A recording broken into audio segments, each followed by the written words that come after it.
بسم اللہ الرحمن الرحیم۔ السلام علیکم ورحمۃ اللہ وبرکاتہ۔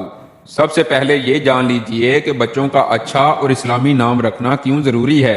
بحیثیت مسلمان ہم نبی کریم صلی اللہ علیہ وسلم کی اطاعت کرتے ہیں، آپ کی تعلیمات پر عمل کرتے ہیں، اور نبی کریم کے اہل بیت اور آپ کے اصحاب ہمارے لیے بہترین رول ماڈل ہیں۔ ہر مسلمان کی یہ خواہش ہے کہ اس کی دنیا بھی بہترین ہو، اللہ تبارک و تعالیٰ کی طرف سے رحمتوں، برکتوں اور خوشحالیوں کا نزول ہو، اور آخرت میں بھی ہمارا ٹھکانہ اہل بیت اور صحابہ کرام رضوان اللہ عنہم اجمعین کے ساتھ ہی ہو۔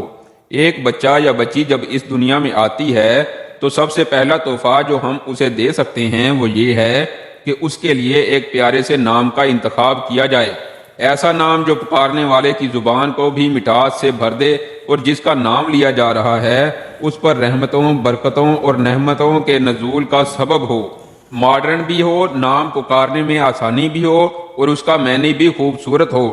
تو ایسے نام ہمیں صرف اور صرف صحابہ کرام اور صحابیات کے ہی مل سکتے ہیں، جن کا معنی بھی اچھا ہے، نام بھی خوبصورت ہے، اور سب سے بڑھ کر یہ ایسے نام ہیں جو گاہے بگاہے ہمارے کریم آقا حضرت محمد صلی اللہ علیہ وسلم کی زبان اقدس پر بھی جاری ہوتے رہے ہیں۔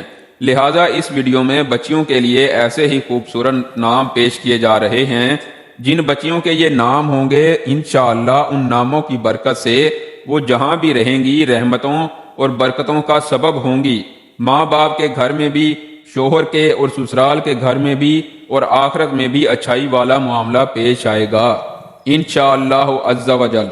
سب سے پہلا نام ہے یسیرہ۔ نہایت ہی خوبصورت نام ہے، اس کا معنی ہے آسانیاں لانے والی، یعنی جس بچی کا یہ نام ہوگا اللہ تبارک و تعالیٰ اس کے لیے آسانیاں پیدا فرمائیں گے۔ جس گھر میں ہوگی اس گھر میں آسانیاں آئیں گی، جس کے نکاح میں ہوگی اس کے لیے آسانیاں لانے والی بن جائے گی۔ دوسرا نام ہے شیما۔ دوستو یہ شیما نہیں بلکہ اس کو زبر کے ساتھ پڑھیں گے، یعنی کہ شیما۔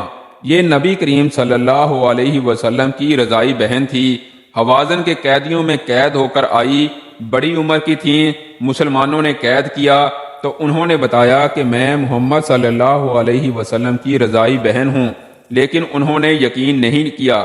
لیکن جب آپ صلی اللہ علیہ وسلم کی عدالت میں پیش کی گئی تو آپ صلی اللہ علیہ وسلم نے ان کے لیے اپنی چادر بھی بچھائی اور انہیں فرمایا کہ آپ کے لیے اجازت ہے کہ یہاں میرے پاس رہنا چاہتی ہیں تو یہاں رہیں، اگر واپس جانا چاہتی ہیں تو واپس چلی جائیں۔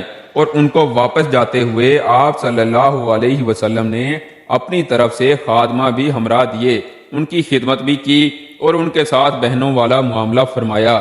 لہذا شیما نام کو یہ فضیلت حاصل ہے کہ آپ صلی اللہ علیہ وسلم کی رضائی بہن کا نام ہے۔ تیسرا نام ہے روزہ، مطلب ہے باغ، یعنی جس طرح سے ایک باغ خوشبودار ہوتا ہے، پھلدار ہوتا ہے، تو جس بچی کا یہ نام ہوگا تو اللہ تبارک و تعالیٰ اس کی زندگی بھی خوشبودار اور پھلدار بنائیں گے۔ جان لیجئے کہ یہ صحابیہ کا نام ہے۔ چوتھے نمبر پر نام ہے صاحبہ۔ آپ بھی صحابیہ ہیں، جبکہ اس نام کا مطلب ہے تابع دار یا فرما بردار۔ بہت ہی پیارا اور منفرد نام ہے۔ پانچویں نمبر پر نام ہے شفا، اور اس کا مطلب ہے صحت یابی۔ جان لیجئے کہ صرف اس غرض سے یہ نام نہ رکھیں کہ ان کے معنی اچھے ہیں، بلکہ آپ کا مقصد یہ ہونا چاہیے کہ یہ صحابیات کے نام ہیں، یہ وہ نام ہے جو آپ صلی اللہ علیہ وسلم نے پاس کیے ہوئے ہیں، جو آپ کی زبان اقدس سے بار بار لیے گئے، یا آپ صلی اللہ علیہ وسلم کے سامنے بار بار لیے گئے، لیکن آپ نے انہیں تبدیل نہیں فرمایا۔ چھٹے نمبر پر نام ہے اسما۔ یہ بھی نہایت خوبصورت نام ہے، اس کا معنی ہے بلند مرتبے والی اور بلند درجے والی۔ ساتواں نام ہے حسنہ، اس کا مطلب ہے خوبصورت، یعنی حسن والی۔ صحابیہ کا نام ہے اور بہت ہی خوبصورت نام ہے۔ آٹھواں نام ہے رجا، یعنی امید، مطلب امید کی کرن۔ لہذا کسی بچی کی ذات میں اس نام کا بھی بڑا اثر ہے، تو اس نام کی برکت سے اللہ تبارک و تعالیٰ بچی کے نصیب جگا دیں گے۔ نواں نام ہے ریحانہ، اور اس کا معنی ہے خوبصورت، کلی، گلدستہ۔ جیسے لڑکوں کا نام ہوتا ہے ریحان، تو یہ نام ریحانہ اسی کا مؤنث ہے، بچیوں کے لیے ہے، اور ایک نہایت ہی خوبصورت نام ہے۔ جان لیجئے کہ ریحانہ کا مطلب تو ہوا کہ پھولوں جیسی خوبصورت۔ 10واں نام ہے خولا اور اس کا مطلب ہے ہرنی جیسی خوبصورت۔ حضرت خولا نبی کریم صلی اللہ علیہ وسلم کی صحابیہ تھی، اور یہ ایسی صحابیہ تھیں کہ ان کے لیے اللہ تبارک و تعالیٰ نے قرآن پاک میں پورے 2 رکوع نازل فرما دیے تھے۔ زمانہ جاہلیت سے ہی طلاق کا جو قانون چلا آ رہا تھا، تو صحابیہ حضرت خولا رضی اللہ تعالی عنہا کی بدولت اس میں تبدیلی کی گئی۔ یہ وہ صحابیہ ہیں کہ جب ان کے شوہر نے انہیں کہہ دیا کہ تو میری ماں جیسی لگتی ہے، تو یہ زمانہ جاہلیت کی بہت ہی سخت طلاق سمجھی جاتی تھی کہ جس پر کسی قسم کا کوئی رجوع ممکن نہ ہوتا تھا۔ لیکن جب حضرت خولا رضی اللہ تعالی عنہا نے نبی کریم صلی اللہ علیہ وسلم کی خدمت میں حاضری کے دوران اللہ سبحانہ و تعالیٰ کے سامنے فریاد پیش کی، تو فوراً آپ صلی اللہ علیہ وسلم پر وحی نازل ہو گئی کہ ہم نے اس قانون کو بدل دیا ہے، اور یہ اب قیامت تک جو قانون بنایا ہے وہ یہ ہے کہ جب تک کوئی شوہر اپنی زبان سے 3 مرتبہ اپنی زوجہ کو طلاق نہ دے دے تب تک طلاق واقعہ نہیں ہوگی۔ سبحان اللہ، نہایت ہی برکت اور فضیلت والا نام ہے، اور یہ نام ضرور رکھنا چاہیے۔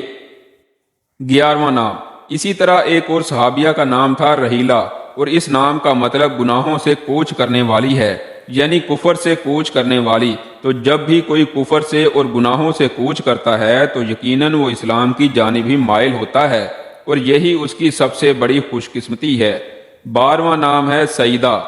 13واں نام سعدیہ، ان کا معنی ملتا جلتا ہے، یعنی اچھے بخت والی، خوش نصیب، لہذا بہت ہی اچھے نام ہیں۔ اگلا نام ہے قرۃ العین، بچیوں کا نام ہے، اور اس کا معنی ہے آنکھوں کی ٹھنڈک، آنکھوں کی رونق، لہذا یہ نام بھی اپنی بچیوں کا ضرور رکھنا چاہیے۔ 15واں نام ہے سدرہ، اور یہ لفظ سدرۃ المنتہا سے لیا گیا ہے، یعنی وہ درخت جو انتہا کی جڑ میں ہے۔ یہ نام صحابیات میں سے ہے، اور اس کا مطلب ہے بیری کا درخت۔